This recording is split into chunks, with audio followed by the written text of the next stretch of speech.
నమస్తే, welcome to our channel. నేను మీ ప్రియాంకారావు. రాజకీయాలు అన్నాక ఎప్పుడు ఏ విధంగా ఎలా మారిపోతాయో, ఎటు మలుపు తిరుగుతాయో ఎవరికి కూడా తెలీదు. కొత్తదనం వస్తూనే ఉంటుంది, పాతదనం అలానే ఉంటుంది. నేర్చుకోవాలి చాలా వరకు. మరి ఈ నేపథ్యంలో మనం ఎంతైతే అప్డేట్ అవుతూ ఉంటామో ఆ టైంలోనే పార్టీ అనేది బలోపేతంగా ఉంటుంది అనేది ప్రతి ఒక్కరు చెప్పే మాట సీనియర్స్. అయితే ఇప్పుడు నారా లోకేష్ గారు తీసుకుంటున్న డెసిషన్స్ కూడా కాస్త క్వశ్చన్ మార్క్ గా ఉన్నాయి.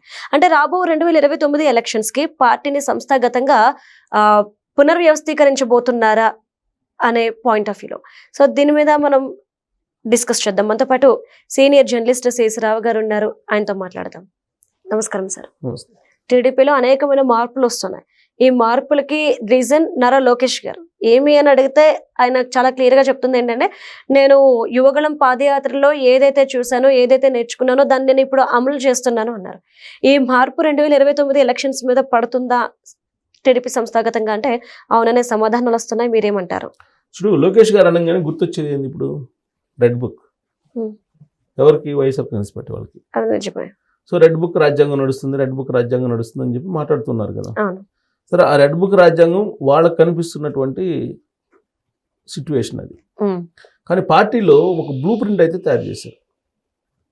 ఇది పార్టీని సంస్థాగతంగా బలోపేతం చేయడానికి 2029 2024 ఎన్నికలు ఎంత ఇంపార్టెంటో అంతకంటే ఇంపార్టెంట్ 2029 రాబోయే రోజుల్లో.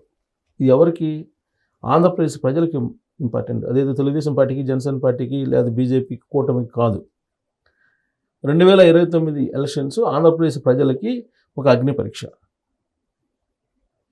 అది ఆల్రెడీ ఆర్కే గారు కూడా రాశారు వీకెండ్లో, అగ్ని పరీక్ష అని. ఎవరు? ప్రజలకు అగ్ని పరీక్ష. ఎందుకనంటే అంత ఆ పదాన్ని ఎందుకు వాడి ఉంటారంటే, ఆయన జగన్మోహన్ రెడ్డి గారు మావిగన్ అయితే వైసీపీ, అమరావతి అయితే టీడీపీ కోటేయండి అని చెప్పన్నారు. ఇదే మేనిఫెస్టో 2029కి అన్నారు. అగ్ని పరీక్ష కదా అది.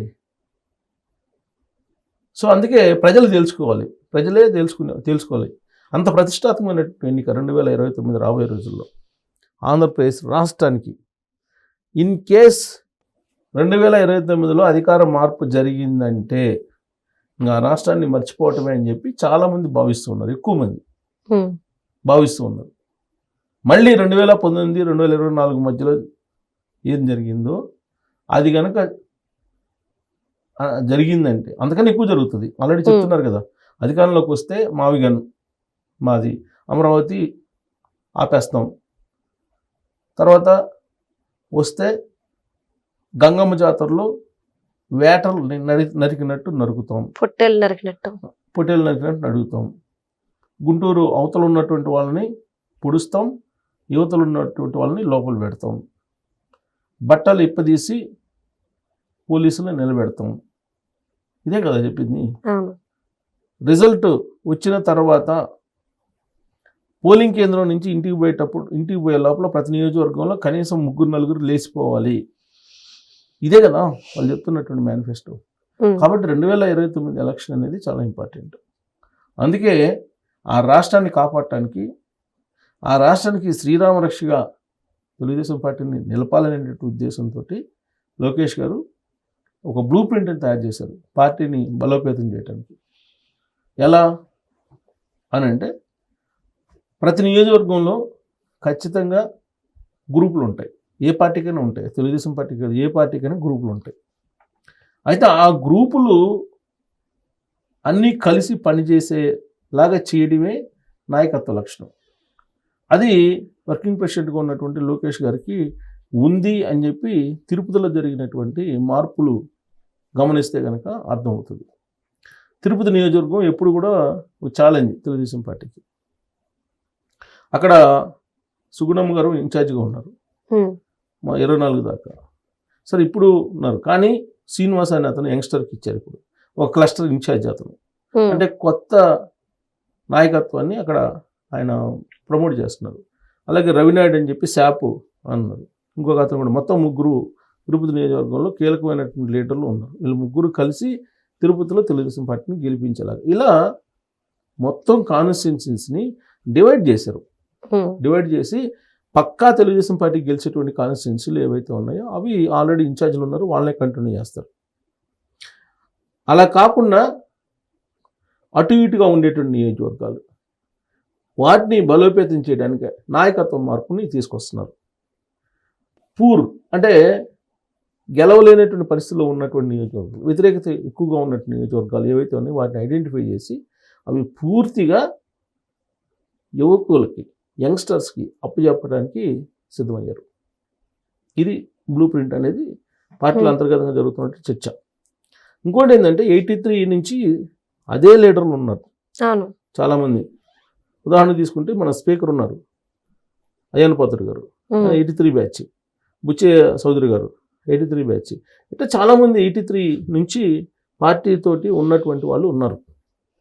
ఇంకా వాళ్ళని కంటిన్యూ చేయాలంటే పార్టీకి కొత్త నాయకత్వం రాదు. సో అందుకే వాళ్ళని పక్కన పెట్టేసి నేనంటే ఉదాహరణ చెప్పాను ఇద్దరిని, వాళ్ళంటే వాళ్ళు కాదు, జనరల్గా చాలామంది సీనియర్స్ ఉన్నారు. 83 నుంచి కంటిన్యూ అవుతారు. యనమల రామకృష్ణ ఉన్నారు, వీళ్ళందరూ ఉన్నారు. ప్లస్ 70+ ఇయర్స్, వరల రామయ్య లాంటి వాళ్ళు, వీళ్ళందరూ 70+ ఇయర్స్. వీళ్ళంతా ఏజ్ అయిపోయింది. సో ఏజ్ అయిపోయింది, జనరేషన్ గ్యాప్ వచ్చింది. ఈ జనరేషన్కి వాళ్ళు అడాప్ట్ కాలేరు, ఈ జనరేషన్ అట్రాక్ట్ కూడా చేయలేరు. సో కాబట్టి కొత్త నాయకత్వాన్ని ఇప్పుడున్నటువంటి జన్జెడ్ని ఆకర్షించేటువంటి వాళ్ళు, జన్జెడ్ తోటి వాళ్ళ వ్యూ లెంత్ కలిసేటువంటి వాళ్ళని ఐడెంటిఫై చేసి వాళ్ళకి నాయకత్వాన్ని అప్పచెప్పాలని నిర్ణయించుకున్నారు. అంటే సార్ ఇప్పుడు పాత వాళ్ళు అంటే వాళ్ళ సీనియర్స్, వాళ్ళకి అవగాహన ఉంది, వాళ్ళ దగ్గర నేర్చుకోవాల్సింది చాలా ఉంది.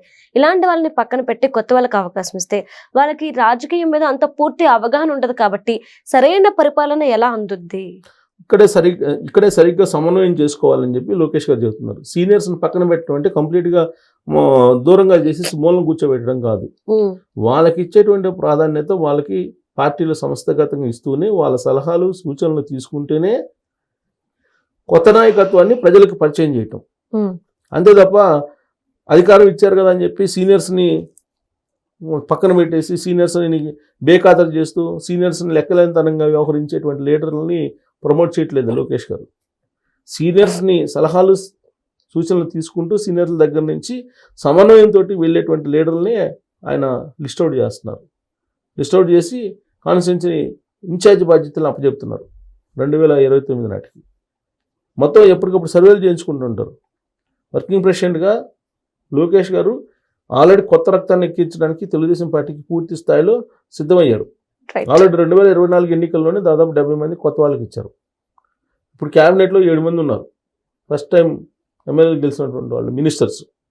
ఇదంతా కూడా లోకేష్ గారు చేసినటువంటి మార్పులు. ఉదాహరణకి రీసెంట్గా రాజ్యసభకు సంబంధించినటువంటి ఎంపిక జరిగింది. ఈ రాజ్యసభ ఎంపిక ఎవరిని చేశారు? చింతకాయల అయ్యన్న పాత్రుడు గారి కుమారుడు ఎవరిని చేశారు? వాళ్ళ కుమారుడిని చేశారు, విజయ్ని. జన్జెడ్ అంటే కొత్త వాళ్ళని రాజ్యసభకు కూడా, ఢిల్లీకి కూడా కొత్త వాళ్ళని పంపించడానికి, యువకులను ఎంకరేజ్ చేయడానికి లోకేష్ గారు ప్రయత్నం చేస్తున్నారు. సో కాన్స్టిట్యున్సీల్లో కూడా అన్ని నియోజకవర్గాల్లో కూడా రాబోయేటువంటి రోజుల్లో కొత్త రక్తాన్ని ఎక్కించడానికి, కొత్త నాయకత్వాన్ని తయారు చేయడానికి లోకేష్ గారు ప్రయత్నం చేస్తూ ఉన్నారు. ఇది మొత్తం బ్లూ ప్రింట్ అయితే రెడీ అయిపోయింది. సో ఆ బ్లూ ప్రింట్ తిరుపతి నుంచి స్టార్ట్ అయింది. రాబోయే రోజుల్లో దాదాపు ఆంధ్రప్రదేశ్ మొత్తం అన్ని నియోజకవర్గాల్లో ఈ మార్పులు ఉండే అవకాశం ఉంది. Right, thank you so much sir.